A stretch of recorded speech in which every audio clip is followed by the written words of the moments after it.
저는 오늘 자화상 바로 그리기라는 제목으로 여러분들과 잠시 은혜를 나누기를 원하는데요. 저는 미술에 참 소질이 없습니다. 이 그림을 정말 못 그립니다. 제가 고등학교 1학년 때 저희 미술 선생님께서 항상 이렇게 미술 시간을 다 마치고 나면 잘된 그림들을 앞으로 이렇게 몇 개를 가지고 나오셨어요. 학생들 것을. 그리고 칠판에 이렇게 쭉 전시를 하시고 나서 이것은 어디가 잘 됐고 이것은 얼마나 잘 그렸고 어떤 의미가 있고 정말 학생들이 그런 의미를 가지고 그렸는지는 모르겠는데 선생님이 그렇게 막 설명을 해주셨어요.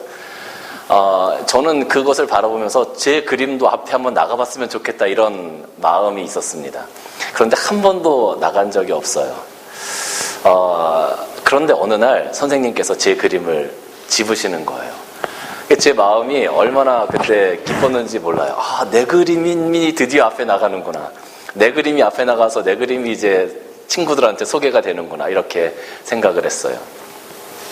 그림을 한 10개 정도를 쭉 갖다 놓으시고 선생님이 앞에서부터 이렇게 설명을 해오시면서 아주 그림이 잘 됐다고 칭찬을 막 이렇게 하시는 거예요. 그리고 나서 한 7개 정도를 이렇게 설명을 하시고 나서 마지막에 이제 제 그림과 한 두 명의 친구의 그림이 남아있었어요. 이제 3그림만 남은 거죠. 이게 쭉, 이 그림에 대해서 말씀하신 다음에 한참을 나머지 3그림을 쳐다보시더니 이 3그림은 갖다 버려. 그러시는 거예요. 그래서 내심 뭔가 이렇게 좀 우리 선생님께서 칭찬을 해주시나 보다 이렇게 생각을 했었는데 마지막에 갖다 버려 이렇게 말씀하시니까 역시 안 되나 이런 생각을 했었던 그런 기억이 있습니다. 미술계를 보면 추상파라는 그런 학파가 있죠. 추상파의 그림을 보면 사실 참 이해하기가 난해한 부분이 많이 있습니다. 도저히 이해할 수 없는 그런 얼굴, 일그러진 여러 명의 얼굴이 동시에 있는 그런 얼굴들을 자화상이라고 내놓고 또 도저히 봐도 무슨 의미인지를 알 수 없는 그런 그림들이 있는데 때로는 그 평론가들이 얘기할 때 여기는 작가의 아주 고뇌하는 정신세계가 녹아져 있고 사람들이 가지고 있는 그런 어떤 내면들이 아주 잘 표현되어 있다고 칭찬을 하면서 그 그림의 가치가 엄청나다고 이야기하는 것들을 종종 보게 됩니다. 제 눈에는 오히려 더 잘 그린 것처럼 보여지는 그 그림을 평론가들이 아주 악평을 하면서 이 그림은 가치가 없다라고 이야기하는 경우도 종종 보게 되죠. 잘 그린 그림 같아서 가치가 있다라고 생각했는데 오히려 때로는 가치가 없는 그림도 있고 도저히 이해할 수 없는 것 같은 그런 그림이 정말 가치가 있어서 많은 사람들에게 아주 고액에 팔리는 그런 경우도 종종 보았습니다. 저는 지난 한 주간 동안에 정말로 그 어떤 뉴스를 하나 접하게 됐는데요. 제가 그 목사님을 바라보면서 정말로 그 목사님의 그 인생의 목회를 지금까지 해오셨던 모든 것들이 정말로 잘 그려진 그림이었고 굉장한 가치가 있는 사역이었다라는 생각을 했었습니다. 그런데 그 목사님이 지난 주간에 하셨던 그런 모습들을 바라보면서 잘 그려진 그림은 맞는데 정말로 그것이 가치가 있는 그림이었을까 하는 그런 의구심이 들었어요. 서울 명일동에 아주 큰 대형 교회가 하나 있습니다. M교회라는 교회가 있고 거기에 김모 목사님이 담임 목사님이신데 아주 큰 대형 교회고 그 교회가 그쪽에서 상가에서 새벽 기도를 시작하면서 어떻게 성장했고 이런 부분들은 과거 후배들에게 굉장히 전설과 같은 그런 이야기처럼 그렇게 전해져 내려왔던 그런 일화처럼 전해졌던 그런 목사님이셨는데 결국은 지난주에 자기 아들에게 교회를 세습하셨어요. 총회에서 법으로 아예 정했습니다. 교회를 세습하는 것은 불법이라고. 그렇게 정했음에도 불구하고 그 목사님은 아들에게 교회를 세습하겠다고 결정을 하셨습니다. 그리고 그 교회가 속해 있는 노회는 워낙 큰 교회고 워낙 교계의 어른이시니까 그 노회의 모든 목사님들이 그 교회의 목사님의 눈치를 보면서 그냥 그것을 통과시켜줘 버렸습니다. 그것이 뉴스에 나서 한국 교계가 지금 들썩들썩합니다. 그 목사님이 평생토록 그려오셨던 그 목회의 그림, 하나님 앞에서 행하셨던 많은 것들을 바라보면서 많은 후배들이 나도 저 목사님처럼 저런 목회를 했으면 좋겠다라고 생각했었던 그런 부분이 있었는데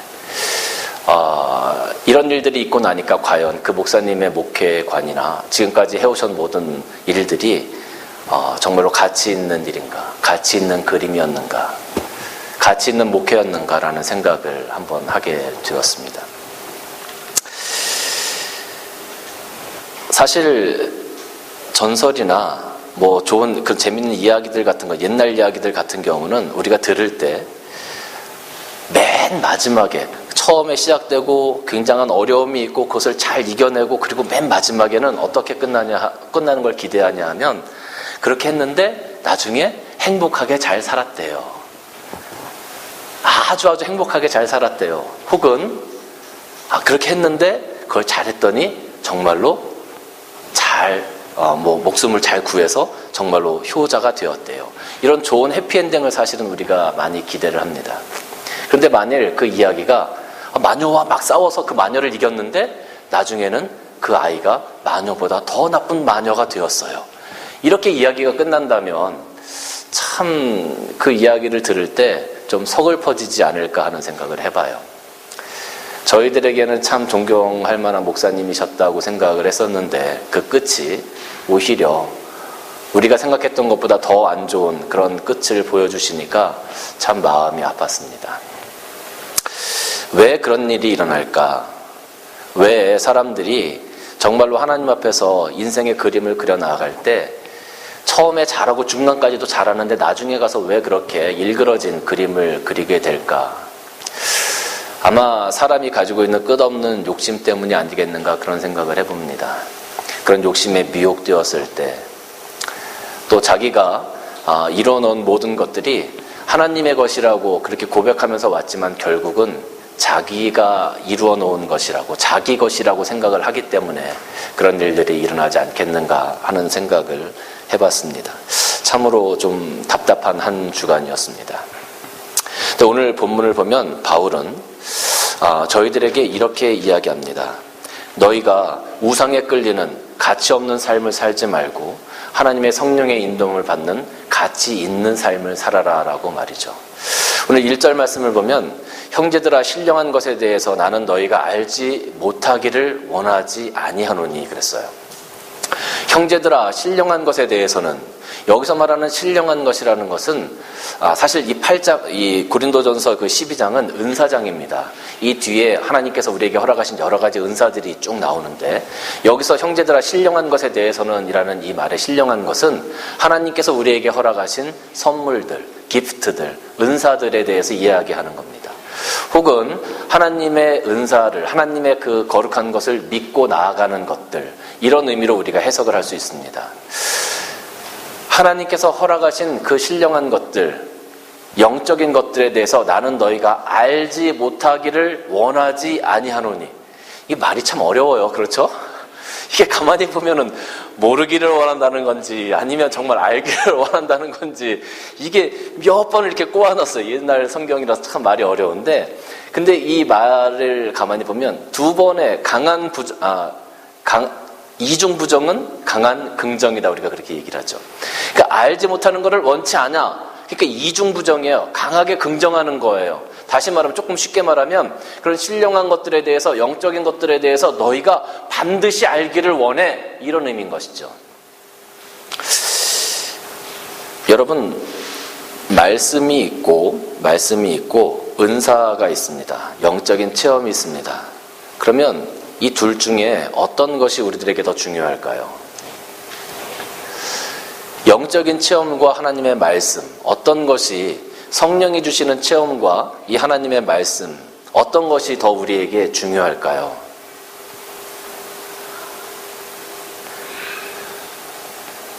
갈등이 막 느껴지시기도 하고 말씀이라고 얘기해야지라고 생각하시는 분들도 계시고 분명히 그러실 거예요. 그러죠? 근데 사실은 이 말씀과 영적인 체험, 하나님께서 주시는 성령의 선물들은 사실은 하프입니다. 같은 겁니다. 우리가 둘 다 공유하고 있어야 건강한 신앙이 될 수 있다고 이야기할 수 있습니다. 사실 말씀을 강조하다 보면 어떤 문제가 생기냐 하면 이 말씀만 강조하다 보면 이게 우리가 율법주의에 빠질 수가 있어요. 말씀주의에 빠질 수가 있어요. 근본주의적인 성향을 가질 수가 있게 됩니다. 그래서 이 말씀 한자 한자를 그대로 다 받아들이려고 하는 그런 오류에 빠지게 됩니다.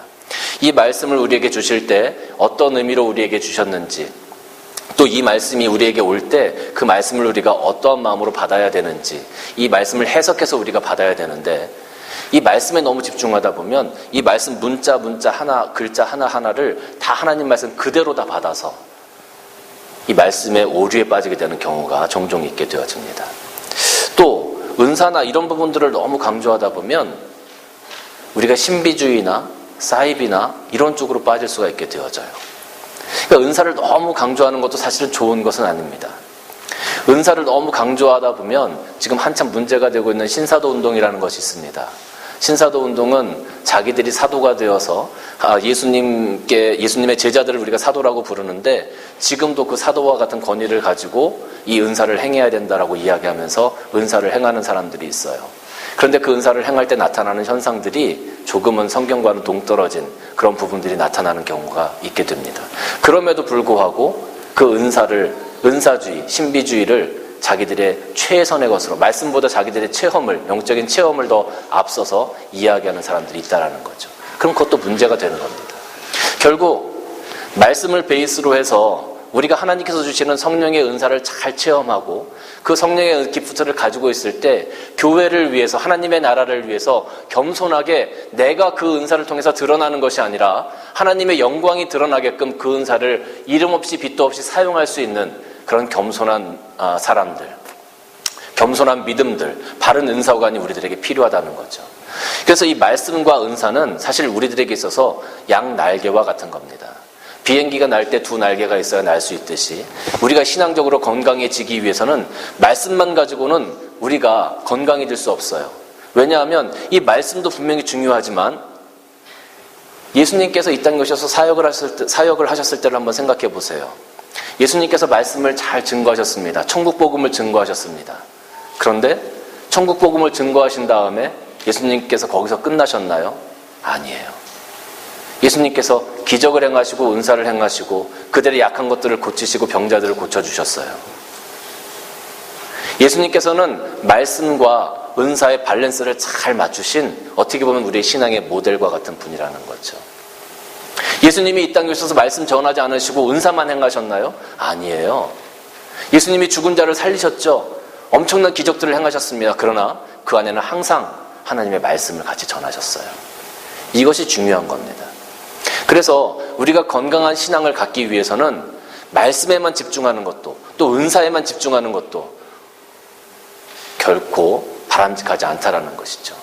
우리가 말씀에 집중해서 이 말씀으로 우리 신앙의 베이스를 삼고 또 그 위에 하나님께서 부어주시는 성령의 은사, 영적인 것들을 체험함으로 말미암아 천국의 비밀을 우리들 영 가운데 간직할 수 있는, 사실 그러한 모습이 가장 건강한 모습이라고 할 수 있어요. 그래서 오늘 바울이 이야기하는 겁니다. 형제들아, 신령한 것에 대해서 나는 너희가 알지 못하기를 원하지 않는다. 이 신령한 은사에 대해서 너희들이 알기를 원한다. 바울은 우리에게 말씀과 은사에 대한 그 두 가지를 다 권면하고 있는 겁니다. 이 두 가지를 다 우리가 체험하고 잘 마음 가운데, 우리 믿음 가운데 그 두 가지를 잘 간직하고 있을 때 우리는 비로소 건강한 신앙, 하나님께서 기뻐하시는 좋은 신앙의 믿음의 그림들을 그려갈 수 있게 되는 것입니다. 2절 말씀 보면 너희도 알거니와 너희가 이방인으로 있을 때 말 못하는 우상에게로 끄는 그대로 끌려갔느니라 그랬어요. 여러분, 사람들이 우상을 섬기는 이유가 무엇일까요? 그것은 창세기로 넘어가면 우리가 알 수 있는데요. 신학적으로 하나님께서 우리 인간들을 만드실 때 하나님의 형상으로 만드셨다고 성경은 우리들에게 이야기해주고 있습니다. 하나님의 형상으로 만드셨다. 그 하나님의 형상이 우리 육신적인 형상을 이야기하는 것이 아니라 하나님께서 우리 안에 하나님을 알 수 있는, 하나님과 교제할 수 있는 그런 영적인 부분, 그 부분을 하나님을 알 수 있는 그 하나님의 형상을 우리 마음 가운데, 영 가운데 만들어 주셨다는 거예요. 그런데 그 형상이 지금 어떻게 되었느냐? 에덴 동산에서 사탄이 선악과를 따먹게 했을 때 그 하나님의 형상이 깨어져 버렸습니다. 죄 때문에 우리 안에 있는 하나님의 형상이 깨어져 버렸다는 거예요. 근데 그 하나님의 형상이 깨어져서 다 없어졌느냐? 그것이 아니에요. 우리 심령 가운데 그 깨어졌지만 여전히 하나님에 대한 그 형상, 하나님의 형상의 일부가 우리 심령 가운데 있다는 거죠. 그래서 우리는 그 깨어진 하나님의 형상을 통해서 하나님을 자꾸 갈급하게 되어져 있어요. 하나님을 자꾸 찾게 되어져 있어요. 많은 사람들은 이 땅에서 살아가면서 신이 없다라고 이야기하는 사람들도 있지만, 그럼에도 불구하고 이 땅에서 자기들의 삶을 최선을 다해서 살아가고 많은 성공을 이루고 많은 것들을 가졌다 할지라도 그 채워지지 않는 2%가 인간들의 삶 가운데 항상 있습니다. 아무리 이 땅에서 성공하고 아무리 이 땅에서 모든 것들을 가졌다 할지라도 채워지지 않는 그 갈급함이 남아있어요. 그것은 하나님으로부터 오는 성령께서 채워주시는 것으로만, 영적인 것으로만 채워질 수 있는 부분이 바로 그 2%입니다. 근데 그것을 찾기 위해서 사람들은 계속 갈급해해요. 내 안에 있는 죄 때문에 깨어진 하나님의 형상을 통해서 하나님을 자꾸 찾고 싶어 하는데 하나님을 바로 찾지를 못하는 거죠. 그래서 이게 하나님인가? 이게 하나님인가? 돈이 하나님인가? 자꾸 사람들은 엉뚱한 길을 찾아가요. 그래서 우상을 만들게 되는 겁니다. 바른 하나님을 찾아갈 수 있는 그 길이 바로 예수 그리스도이시고 이 성경 말씀에 있는데, 사람들은 그것을 자꾸 곡해하는 거예요. 성경을 통해서, 예수 그리스도를 통해서 하나님을 만나기보다는 이 땅에 있는 그 무엇을 통해서 하나님을 만나기를 원해요. 그래서 자꾸 우상을 만들어가는 겁니다. 근데 오늘 여기 2절 말씀 보니까 뭐라고 되어 있습니까? 너희도 알거니와 너희가 이방인으로 있을 때 말 못하는 우상에게로 그랬어요. 말 못하는 우상에게로. 여러분, 우상이 말할 수 있나요? 우상은 어떻게 보면 사람들이 만들어 놓은 인형과 같은 것이죠. 그런 형상들인 것이죠. 그러니까 말할 수 없는 그런 우상이라는 거죠. 우리 하나님은 우리에게 말씀하시고 우리의 기도를 들어주시고 우리와 인격적인 교제가 이루어지시는 분인데 우상은 그렇게 할 수 없다는 거예요. 그럼 이 우상은 결국은 허탄한 것이라는 거죠. 시편 기자도 그렇게 얘기합니다. 시편 115편 4절에서 8절 말씀을 보면 뭐라고 기록이 되어져 있냐면, 그들의 우상은 은과 금이요 사람이 손으로 만든 것이라. 입이 있어도 말하지 못하며, 눈이 있어도 보지 못하며, 귀가 있어도 듣지 못하며, 코가 있어도 냄새 맡지 못하며, 손이 있어도 만지지 못하며, 발이 있어도 걷지 못하며, 목구멍이 있어도 작은 소리조차 내지 못하느니라. 우상을 만드는 자들과 그것을 의지하는 자들은 다 그와 같으니라. 사실 우상은요, 아무것도 아니에요. 정말 허탄하고 정말 쓸데없는 것들입니다. 살아계신 하나님과는 비교할 수도 없는 건데, 사람들의 그 잘못된 신앙관, 잘못된 그 신심이 하나님을 만나고자 하는 그 잘못된 방법들이 자꾸 이 허탄한 것들을 만드는 거예요. 그리고 이것이 하나님인가? 저것이 하나님인가? 그것 때문에 고민하고 그것들을 섬겨나가려고 하는 그런 잘못된 신앙, 그 부분을 사람들이 가지고 있기 때문에 우상이 생겨진다라는 거죠. 정말 허탄하고 정말 쓸데없는 거예요. 이런 것들을 따라가는 그 인생이 얼마나 어리석고 얼마나 불쌍합니까? 사무엘상 12장 21절 말씀을 보면, 돌아와서 유익하게 못하며 구원하지도 못하는 헛된 것을 따르지 말라. 그들은 헛된이라 그랬어요. 우리가 정말로 우리들의 인생의 그림을, 우리 인생의 자화상을 가치 있게, 밸류 있게 만들어가기 위해서, 정말 그런 멋진 그림을 그리기 위해서는 이런 허탄한 것들을 따라가는 것이 아니라 하나님께서 기뻐하시는 예수 그리스도의 그 십자가의 길을 따라가는 그런 모습이, 그런 믿음이, 그런 신앙이 오늘 우리들에게 필요하다는 겁니다. 세상은 우리를 유혹합니다. 우상이라는 것들을 만들어 놓고 우리가 그 우상에 걸려오기를 우리를 미혹합니다. 이 미혹의 바늘을 만들어 놓고 우리들을 챔질하려고 지금도 사탄은 우리를 유혹합니다. 많은 그리스도인들이, 또 많은 사람들이 이것이 하나님인가? 잘못 따라가다가 그 챔질에 걸려서 죄의 길로, 세상의 길로 가는 사람들이 얼마나 많은지 몰라요. 여러분, 낚시를 할 때 미끼를 달죠. 그 미끼를 다는데 그 미끼를 낚시 바늘에다 이렇게 딱 바늘을 감춰서 이렇게 답니다. 그리고 낚시를 던져놓습니다. 그러면 물고기들이 낚싯바늘인 줄 모르고 먹인 줄 알고 그걸 덥석 물죠. 자기한테 이득이 되는 줄 알고 그거 먹으면 배부를 줄 알고 덥석 물죠. 물고 나면 그 바늘이 입을 꿰어서, 그리고 그 바늘이 입이 꿰었을 때 최선을 다해서 도망가려고 해요. 발버둥을 칩니다. 물속에서. 바깥에서 낚싯대를 보면 낚싯대가 막 휘어지죠. 춤을 춥니다. 물고기들은 도망갈 수 있을 줄 알아요. 그런데 결국은 그 낚시꾼의 손에 끌려 올라오게 됩니다. 사단이 우리에게 그 유혹의 바늘을 들이우고 우리가 그 물고기들처럼 걸려들기를 지금 이 순간도 기다리고 있어요. 하나님께서 기뻐하시는 우리의 자화상을 그려나가기 위해서 우리가 반드시 알아야 될 것은, 하나님께서 기뻐하시는 길, 하나님께서 기뻐하시는 자화상은 세상에 있는 다른 우상들이나 세상의 유혹들을 따라가는 것이 아니라 예수 그리스도의 십자가의 길을 오늘도 우리가 겸손하게 믿음으로 걸어 나아가는 것이라는 것을 여러분 꼭 명심하시기를 주님의 이름으로 간절히 축원합니다. 3절 말씀 보면, 그러므로 내가 너희에게 알리노니 하나님의 영으로 말하는 자는 누구든지 예수를 저주할 자라 하지 아니하고 또 성령으로 아니하고는 누구든지 예수를 주시라 할 수 없느니라 그랬어요. 여러분 여기 보니까 내가 너희에게 알리노니 하나님의 영으로 말하는 자는 누구든지 예수를 저주할 자라 하지 않는다. 그럼 하나님의 영으로 말하지 않는 자는 반대로 예수를 저주할 자다라고 이야기한다는 거잖아요. 그죠? 하나님의 영으로 말하는 자는 예수님을 저주할 자라고 얘기할 수 없어요. 그러면 하나님의 영으로 말하지 않는 자들은 예수님을 저주받은 자라고 얘기할 것 아닙니까? 맞잖아요.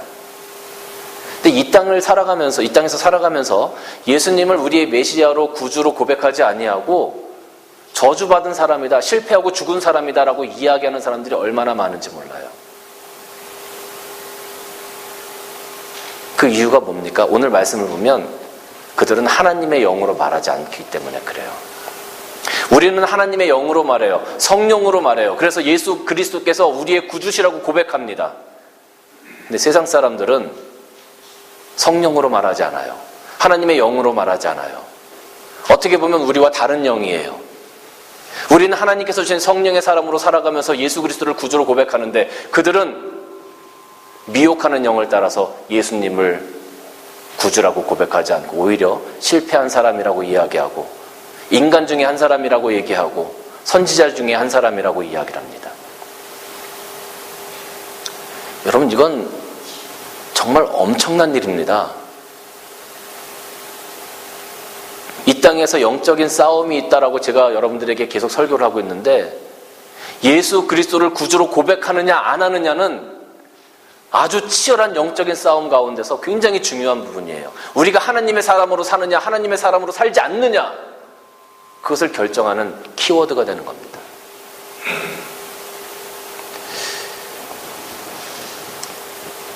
마태복음 16장 16절과 17절 말씀 보면 시몬 베드로가 대답하여, 예수님께서 베드로야 너는 날 누구라고 그러냐 이렇게 물으실 때 시몬 베드로가 대답하여 이르시되 주는 그리스도시요 살아계신 하나님의 아들입니다 라고 고백을 했어요. 그랬더니 예수님께서 뭐라고 말씀하시냐 하면, 바요나 시몬아 내가 복이 있도다. 이를 내게 알게 하니는 혈육이 아니오 하늘에 계신 내 아버지시라 그랬어요. 예수님을 주는 그리스도시요 살아계신 하나님의 아들입니다라고 고백을 했더니 그것을 알게 하니는 혈육이 아니라 하늘에 계신 내 아버지시라 그랬어요. 혈육은 무엇을 의미합니까? 이 땅에 살고 있는, 이 땅에서 우리가 느끼는, 어떻게 보면 세상의 권세나 미혹의 영의 권세나 사단의 권세를 이야기하는 겁니다. 사단의 권세 아래 있는 사람들은 예수님을 구주로 고백할 수가 없다는 거죠. 그것을 고백할 수 있게 하신 이는 바로 하나님이시라는 거예요. 하나님의 영 가운데 있는 사람들, 하나님의 영 가운데 거하는 자들만이 이런 고백을 할 수 있어요. 근데 여러분 가만히 보면 때로는 성령 가운데 거하지 않는 사람들도 예수님은 나의 구주십니다라고 고백하는 것처럼 보여질 때가 있어요. 입술로 그렇게 그들이 거짓으로 고백할 때가 있어요. 그런데 그런 사람들과 아닌 사람들을 구별하는 방법이 있습니다. 그것이 뭐냐 하면 입술로는 그렇게 고백한다 할지라도 그 마음 가운데, 그 삶 가운데 그리스도를 구주로 고백하는 고백적인 삶이 나타나질 않아요. 마태복음 25장 말씀 보니까 이런 비유가 나옵니다. 마지막 때에 예수님께서 이 땅을 심판하실 때에 이 땅에 있는 모든 백성 목자장처럼 오셔서 양과 염소를 나누세요. 양 같은 사람들과 염소 같은 사람 나누시고 오른쪽에 양 같은 사람들에게 예수님께서 말씀하십니다. 너희들은 내가 줄일 때 나에게 먹을 것을 줬고, 내가 목마를 때 마시우게 했고, 내가 나그네 되었을 때 영접했고, 내가 헐벗었을 때 입혔고, 병들었을 때 돌보았고, 옥에 갇혔을 때 와서 보았다. 그랬더니 이 사람들이 얘기하는 거예요. 아니 주님, 제가 언제 그렇게 했습니까? 제가 언제 주님을 그렇게 영접했습니까? 그래서 주님께서 말씀하시는 게 뭐냐 하면, 형제 중에 지극히 작은 자 하나에게 한 것이 곧 나에게 한 것이다. 나에게 한 것이다. 염소 자리에 있는 자들에게 주님께서 말씀하셨습니다. 넌 내가 줄일 때 먹을 거 주지 않았고, 목마를 때 마시우지 않았고, 나그네 되었을 때 영접하지 않았고, 헐벗을 때 입히지 않았고, 병들었을 때 돌보지 않았고, 내가 옥에 갇혔을 때 한 번도 와보지 않았다. 주님, 제가 언제 그랬습니까? 저희들은 주님을 사랑했습니다. 주님께서 말씀하시는 거죠. 내 형제 중에 지극히 작은 자에게 그렇게 하지 않은 것이 나에게 하지 않은 것이다. 입술로는 우리가 고백할 수 있을 것 같아요. 입술로는 구주를 예수 그리스도를 구주라고 이야기할 수 있을 것 같아요. 근데 정말 성령의 사람으로 진정한 믿음의 고백이, 영적 고백이 내 삶 가운데 드러났다면 우리들의 행함도, 우리들의 삶도 분명히 주님께서 기뻐하시는 이런 삶이 되어야만 한다는 것이죠. 이것이 주님께서 기뻐하시는 우리들의 자화상을, 믿음의 자화상을 그려나가는 길인 것입니다. 제가 아까 설교 서두에 목사님이 세습하신 것들에 대해서 잠시 말씀드렸어요. 그분은 평생토록 복음을 증거하시면서 살아오신 분이세요. 뭐 그분뿐만 아니라 많은 대형교회 목사님들이. 근데 마지막에 그분의 삶이 정말 성령 안에서 내가 그리스도의 사람으로, 그리스도의 제자된 사람으로 고백되어지는 삶을 마지막에 살아가셨는가.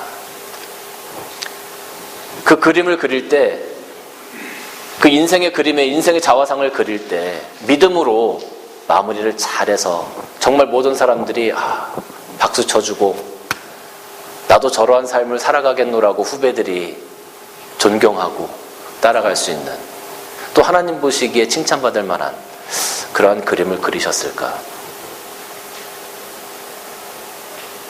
저는 의문이 많이 생깁니다.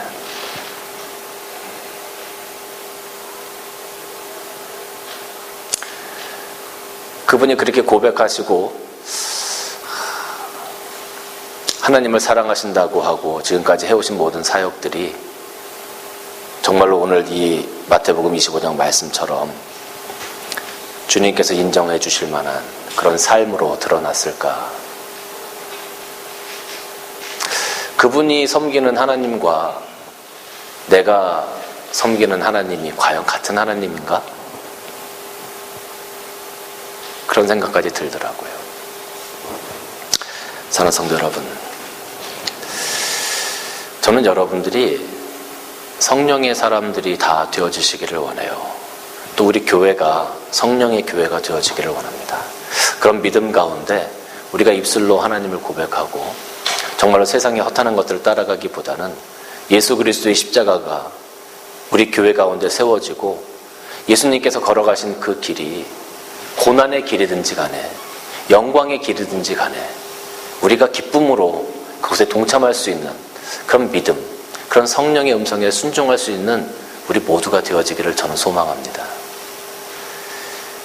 좋은 것만 하려고 하지 마세요. 하나님의 나라를 위해서 때로는 고난당해야 된다면 우리가 기꺼이 그 고난을 감당해야 합니다.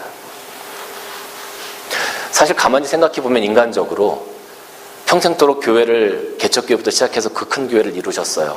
그 모든 것들을 다 내려놓고 그곳으로부터 물러나기가 인간적으로 얼마나 아까웠을까 하는 생각도 들어요. 얼마나 큰, 정말로 크게 얼마나 큰 그 내적 갈등이 있으셨겠어요. 그런데 하나님께서 그것을 원하시면 그 어려움과 그 내적 갈등과 그 고통과 그 모든 것들을 다 내려놔야 하는 그 허탈함과 그 모든 것들을 이겨낼 수 있는 그런 모습이 오히려 그분에게 있었다면 정말 그분은 교회의 정말 큰 어른으로 모든 목사들이 존경할 만한 그런 분으로 남으셨으리라 생각이 들어요. 근데 그 고난의 길을 걷기보다는 마지막에 본인이 편한 것, 본인이 좋아하는 것을 선택하신 그 모습을 바라보면서 참 마음이 아팠다는 거죠. 하나님 앞에서 믿음의 자화상을 그려 나아갈 때 여러분 저 천국에 이르는 그 순간까지 저도 마찬가지고 여러분들도 마찬가지고 하나님께서 정말로 그것이 고난의 길이고 가시밭길이라고 하더라도 내가 그 길을 원한다라고 우리에게 말씀하실 때 우리가 그 길을 좀 기쁨으로 찬양하면서 그 길을 같이 걸어갔으면 좋겠습니다.